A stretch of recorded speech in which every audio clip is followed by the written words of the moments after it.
Father's Day is here, and Dick's has the equipment to give Dad that perfect day. Check out amazing deals throughout the store, or let him choose his own gift with a Dick's gift card. Every season starts at Dick's.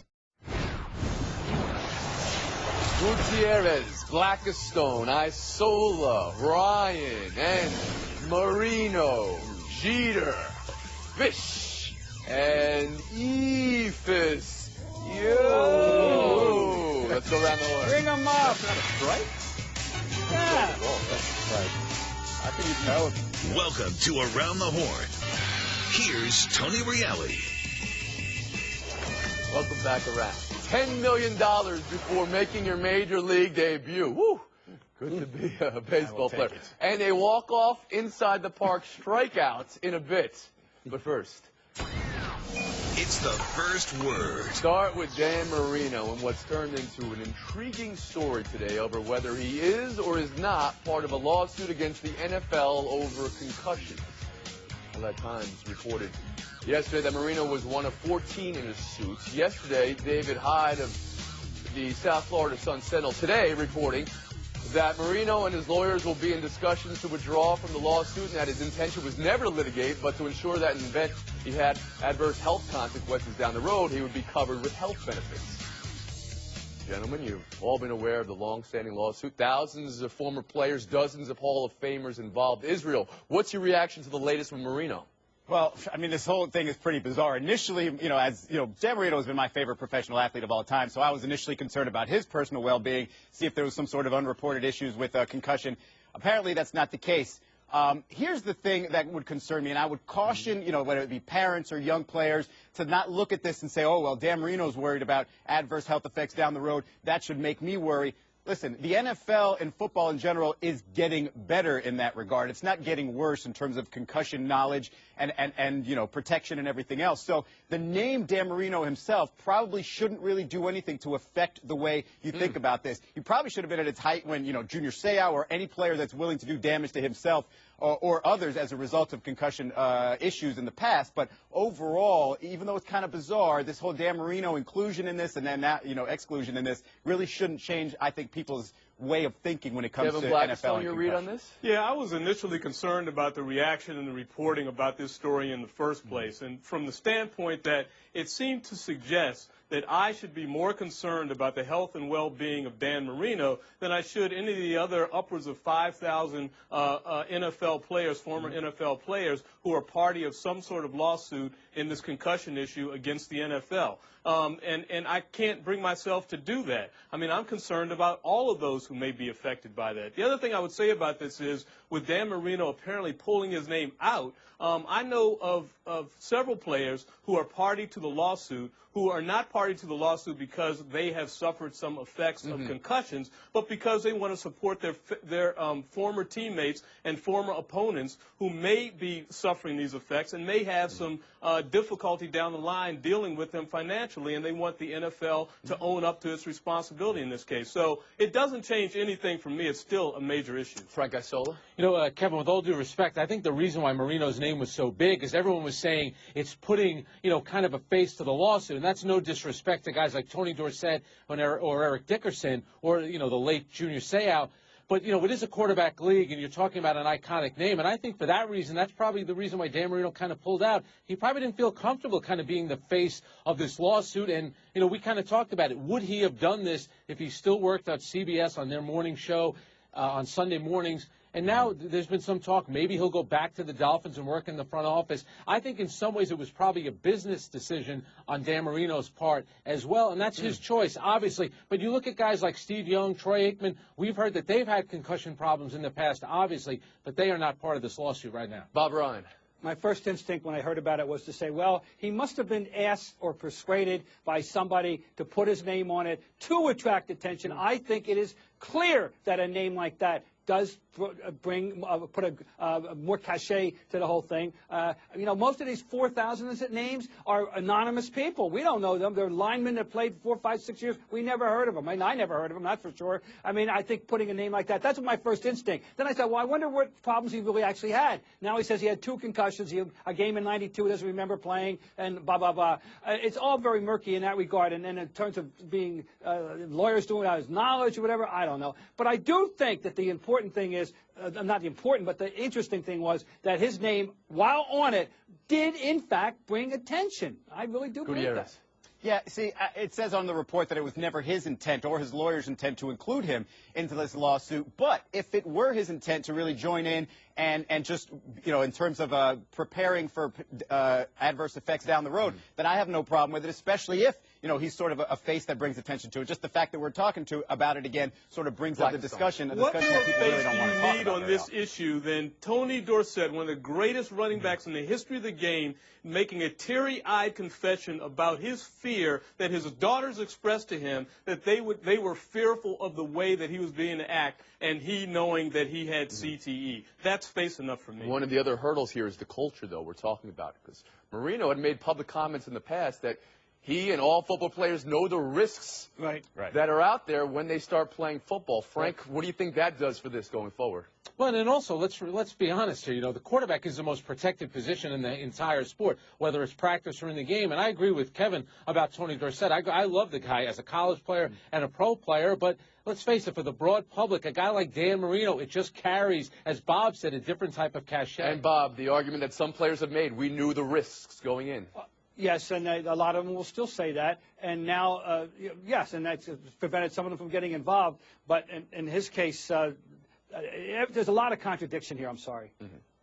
We'll move on. NBA now. And Tuesday before the Thursday starts is a preview to the preview to the preview. Vegas has the Spurs favored over the Heat. San Antonio 4-5, Miami 21-20. But those are Terry Benedict's casinos, Bob. What do you think? Should the Spurs be favored in the series? We know it's a close call, and we also know that odds are simply set to establish an equal betting line if possible, and therefore it has, that's a whole separate question. What do I think? I think they ought to be favored. I think they will win. I think they're a better team. I think they have played better basketball. Their best has been the best of the playoffs so far, better than any team has played, including the Heat. I think that they're motivated after what happened last year. I think they're a deeper team. I think they will win, and they could. The home court is the final piece of the puzzle. They have that. Frank. That was less confusing than Ocean's 12, so thank you, Bob. I look at it this way. Dwayne Wade is healthy, so to me, the Miami Heat should be favored because we don't know about Tony Parker. And when you have LeBron on the court, you definitely have the best player. And when Wade's going to play like that, you can make the case you have the second best player on the court as well. KB. Well, there are less questions about the Spurs than there are about the Heat. They've been a better team all year long. They did earn the home court advantage. That is an advantage. That's why they call it that. And so I think they should be favored by odds makers by just that much. Having said all that, I still don't think that they'll win this series. I didn't think they'd win last year's series. I think the Heat still have the best player on the planet, last I checked, and I think that he is good enough to carry that team to another title. Should be favored. We all know the odds makers are doing this to encourage betting, so it doesn't really, it shouldn't really make you decide who should be the favorite and who shouldn't, because you can make a case for either side. We heard Bob's case, strong case. You could you heard Frank's case about Dwayne Wade being better. That would arguably make Miami better than last year, and they won it last year. So you can make a case for either side. To me, I think the final detail there that makes the biggest difference is a home court advantage, especially when you consider the way the Spurs have been winning at home from the second round on has been. There's also a statistic out there. The last 6 times we had a rematch in the finals. 5 times the team that lost the first time came back to win the second time. Bob, historically speaking, I see that makes you nod your head a little bit. Does that? I like that. Does that turn the tide in this any way? Well, I corroborates my feeling. But one other thing, yes, it's a given that Parker's injury is problematic. The other one is Birdman. If Birdman isn't effective, they are in deep trouble against this particular team. Gutierrez, Blackistone, Isola, Ryan, deadly from three-point range. And that's where we'll take our bread. Buy or sell next. Coming up is the great Derek Jeter allowed to think this Kyle Seager triple is a foul ball? And is David Phelps allowed to yell at the great Derek Jeter? Lie down, buddy. Just in the cap. I knew you guys would like that. Buy buy or sell? Phil Jackson fined $25,000 for tampering with Derek Fisher. He's got $25,000 in the folds of the high chair. It's how there appears to be no plan C after Kerr, who jilted, and Fisher, a guy who's never coached, who's still under contract as a player with another team. What are you buying? What are you selling from Phil's fine? I'm selling the fine because, the whole idea of tampering is for free agents to go to other teams and play. As far as, luring him as a head coach, I didn't even know that was in the language there. But I'm buying the idea of Derek Fisher. If you're going to try to mold the Knicks in your image, Phil Jackson, then you might as well take a guy that has no experience and who's played under you, and you can just create, your own type of coach. Yeah, I'm selling a fine of $25,000 for a guy with a $60 million contract, but I am buying him going after Derek Fisher, a guy who's played for him, a guy who knows the triangle offense, and given the fact that no one else apparently is on this short list, he better get Derek Fisher. We read Phil Jackson as Miranda rights. We said if you say this publicly, you could get fined, and he didn't have a problem with that. As for Derek Fisher, this is like the Seinfeld of coaching searches. It's a search about nothing. He doesn't interview anybody, but it sounds like at some point he's going to interview Fisher. He fits the mold of what Phil wants. Young, a guy that he's coached before, will run the triangle. What's the timeline here, Frank? What's the deal in the Knicks? October 1st. October 1st? No, Bob Ryan. The fine's a technicality that they're just honoring, and if 25 grand goes to a charity, that's fine. As far as the coaching search is concerned, it's an abnormal coaching search to start with because we all know he wants a puppet that he can mold. He doesn't want the best guy out there because the best guy out there is the latest version of Steve Clifford, Budenholzer, or Jurger. Those are the guys who know how to coach. So you all say the fine's no big deal. What if it was a pick? No pick! No pick! Somebody's got to save me from myself. Let's move on. Does it surprise you? Lakers haven't made a move for Fisher? Byron Scott, Alvin Gentry, Lionel Hollins, Mike Dunleavy, the already interviewed. Sites now reportedly set on Scott Skiles and Larry Brown. Buy or sell the Lakers there, KB? I'm going to buy it. I mean, Larry Brown, one of the most decorated basketball coaches of all time, no matter what level you're talking about. But the only reason I would sell it is because he's got unfinished business at SMU. He should have been in the tournament last year, and he just recruited the #1 point guard in the country. Kevin. Has unfinished business ever stopped Larry Brown before? No. Frank. Unfinished business is his middle name, and when you're talking L.A., Kobe Bryant, Larry Brown would jump at that job, and heaven help the point guard of that team because Larry Brown goes after point guards and general managers to trade everybody, but I do think he'd do a good job. Bob Ryan. Enough with the Larry Brown, all right? Larry Brown is the most overrated coach in NBA history. Wow. And he would drive any GM or coach crazy who's not named Donnie Walsh. Most overrated. We got a panel of NBA guys here. First, Israel. You can address that. I wouldn't agree with that necessarily. I do think, a lot of guys, my lasting recollection of or memory of Larry Brown as a head coach in the NBA level is on the Olympic team in 2004 when all those guys despised playing for him because apparently no shot was a good shot. So, have him go coach Kobe Bryant and see if he finds any of those shots as good. Larry Brown, most overrated coach in NBA history, Blackstone? No, not to my mind, but of course Bob knows Frank them all. Isola? So. There's another Boston legend that would say that. His name is Red Auerbach. That's why Bob's saying it. So you just put Auerbach on there. Holy Red. cow, what is happening here? Bob, you want to respond to that, or are you just going to swallow it? I'll talk to him later. I said Boston legend. We'll move on then. Baseball now. Kyle Seager, 2 triples and a home run last night. One of the triples, though, gift wrapped like a gift basket by Derek Jeter, who thought the ball was foul. We know this because I thought the ball was foul.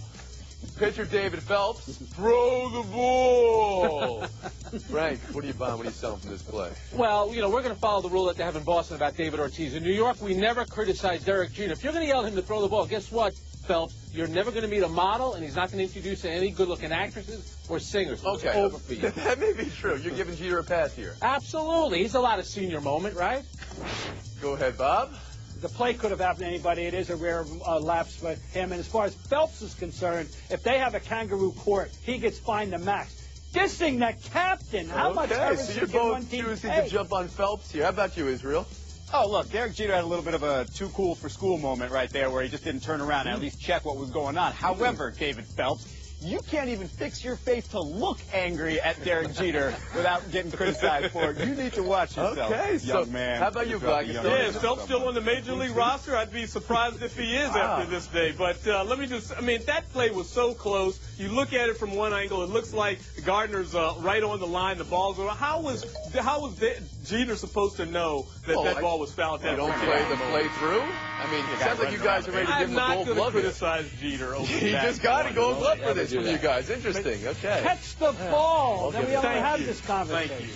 Stone, 15, actually 5. Let me check my eyes here. 5 points. Usually you're at 15. What's the last word? I think the usually at 15 is a much better answer, and I think you I think now it's 4. Gutierrez, Isola, Ryan. Next. Coming up, Drew Doughty. He's okay! Daniel Carcillo also okay and back. We'll talk about the NHL commuting his sentence in time for Game 4 next. But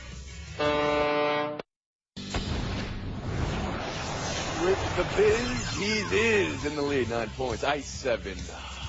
Ryan the Lion 7. It's the lightning round. Oh, looks like a lot. Daniel Carcillo missed games 4, 5, and 6 of the Eastern Conference Finals because of the 10-game mandatory suspension for contact with an official. NHL today shortened that to 6 games total, determining he was only trying to pull away from the official. And he'll be clear now for Game 4 of the Stanley Cup Final. That seem right to you, Israel? I mean, it seems like it. I mean, if you look at the video, it seemed like he was trying to get away from the official. The fact that the NHL has different rules for that makes perfect sense. Now, in terms of the timing of it, well, look, his team is still playing. So in terms of when they reviewed it, yeah, it makes sense because he could have been available with, under the different suspension, wouldn't have been available under 10 games. So, yeah, the timing seems fine, too. I don't like it. They had plenty of time to review that film. And this, to me, in the immortal words of Mark Cuban, is a slippery slope. Why are you rescinding fines? But you know that Glenn Sather, the president of the Rangers, must have been on the league, and Gary Bettman to keep looking at this and cut the fine down. They did it, so guess what? Ranger win before they even That's addressing, I guess, the flip-flop nature here. But looking at the video here, do you believe he was trying to pull away from the official? I do, but why give him 10 games to begin with and then rescind it? I think it sets a bad precedent. Bob Ryan. This is the problem when you have a fixed number of games attached to these infractions, same as in basketball. This does not work 10 games. By the way, I think he was overtly touching them and not pulling away, but it's not worth 10 games. I'm okay with this. Major League debut for Astros first base prospect John Singleton tonight. Yesterday, he reportedly signed an extension with the team for $10 million guaranteed, $30 million over 8 years. That would lock him up to age 30 before ever playing in the majors. His minor league career filled with home runs and a suspension for a positive test, what he admitted to be a marijuana addiction. Does this make sense for Singleton? Does it make sense for the Astros? Frank, start us off. This is a home run for Singleton. I mean, he's admitting that he's a bit of a risk, and he's guaranteed to make $10 million, could make as much as $30 million. I don't know why the Astros would lock a guy up like that who's never played in the big leagues before. Bob Ryan? Interesting. He's not even the best prospect in the organization. George Springer is, and he's apparently turned down an opportunity to be locked up because he will bet on himself. It's a very, very big risk for the Astros. Israel? This is the most fiscally irresponsible league of the 4 major pro sports in the United States. So 8 years, $30 million. I mean, that's something that, yeah, they would give to anybody right now. If this guy comes out to be a big-time power hitter, they're getting a bargain in this one. So you think this is a good move for the Astros? I think so, yeah. Financially, it's not going to cost them that much. $10 million guaranteed. Tony Reali money. 12, 11. Looks like you needed to turn it up to 11 today, Bob Ryan, to advance. What's the last word? Hey, Frank, we're going to step outside, all right? Ryan the Lion Take now, and the Iceman coming after the show. Let's roll camera on that after the show. Frank, Israel, it'll be a showdown after this break. 2 enter, only 1 leave, and straight ahead, say hello to Mr. Kanish. How come there are more Ethan pitches? Also, the walk-off inside the park strikeout. Ford.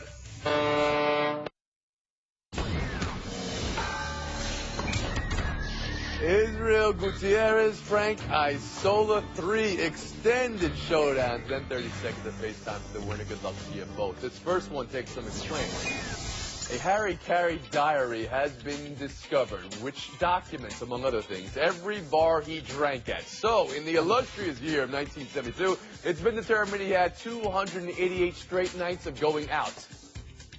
In an unrelated story, a single-day cheesesteak record has been set by the New York Mets. 103 cheesesteaks eaten by the team over a 10-hour day at the ballpark. Israel, 2 very big numbers. Which one's bigger? Wow. Well, I would say that 288 days at a bar is kind of just life in baseball, right? I'd have to go with the cheesesteak one. However, both answers make me think I should have gone into baseball because that's the life right there. Sports writers know a lot about being in bars and eating bad food. I'm going with the cheesesteak because for the Mets it was a free meal. They have no money. That's the only reason they ate that all. Eat up, boys. They're for free. Taking a shot at the Mets here. Neil Steinberg of the Chicago Sun-Times, the one who unearthed the Harry Carey diary. That would have got either one of you a point. Nobody's getting it. We're moving on. Showdown 2. Ephus. You. Look at this. Surprised everybody. It was called the ball. It's from Kaz Tadano in Japan. Should Ephuses, E5, be thrown more often, Frank? If Kaz Tadano had tried this when he was with the Indians 10 years ago, maybe he'd still be in the major leagues. I love the Ephus pitch. I love the changeup. I love the knuckleball. I love the fact that the Japanese players are a lot more creative. Yeah, Ifasai, maybe? I'm not sure. But I do think they should be part of baseball. As a big fan of Bugs Bunny growing up, I want to see all kinds of wild and crazy pitches, although that was not a strike. Point for each. Bugs Bunny tiebreaker. Showdown 3. Strikeout plus pass ball plus 2 throwing errors plus a whole lot of hustle from Kendall Bolts, equaling a walk-off inside the park strikeout, the Montana State Softball Championship. How will Kendall someday tell the tale of her accomplishment, Israel? Listen, I've always thought about this, and I know Bob Ryan has too. If you have 2 strikes on you and you see a bad pitch that you might think go wild, swing on purpose and run to first base, get on base. However, I would tell her, I would tell my kids and grandkids I did it on purpose. She's going to say, I did something that Robinson Cano never could have done. A pitch in the dirt, I ran all the way around the bases and scored, which is very Jeterian of her, by the way. It's a great idea, Israel. Swing at the wild pitch. Swing at the pass ball. Terrible idea. Just get to first base. That's all that matters. Points, game, base time, Miami. You know, I'm going to San Antonio tomorrow, actually, and I just can't wrap my mind around so many storylines about these NBA Finals, starting with the Spurs. I mean, the fact that it's been 16 years a gap between his first and most recent Finals appearance for Tim Duncan, that's mind-blowing to me. The idea that if the Spurs win, do Pop and Duncan retire together? What if the Heat win? If the Heat win, Michael Beasley will have a ring before Derrick Rose will have a ring. Greg Oden will have a ring before Kevin Durant has a ring. It's just craziness. And then you got 38-year-old Ray Allen and Rashard Lewis. There's just a whole lot to wrap your mind around in these finals. It appears as if your gears have been ground here. No, I think they're just kind of going in all different directions right now. I don't know My what gap between wins is 6 weeks. Coming around. 23.5-hour break. See you tomorrow. Father's Day is coming, and Dick's has amazing deals for Dad. Get him out on the green with a new driver from Callaway, TaylorMade, Cobra, or Nike. Save $100 on select 2014 drivers. Update his wardrobe with 33% off select Nike golf polos and shorts. Give Dad a Nike Fuel Band to help him track his workouts. Or let him get exactly what he wants with a Dick's gift card. Use your scorecard to get 3% cash back and to be entered into our Father's Day million-point giveaway. Some exclusions may apply. See store for details. Every season starts at Dick's.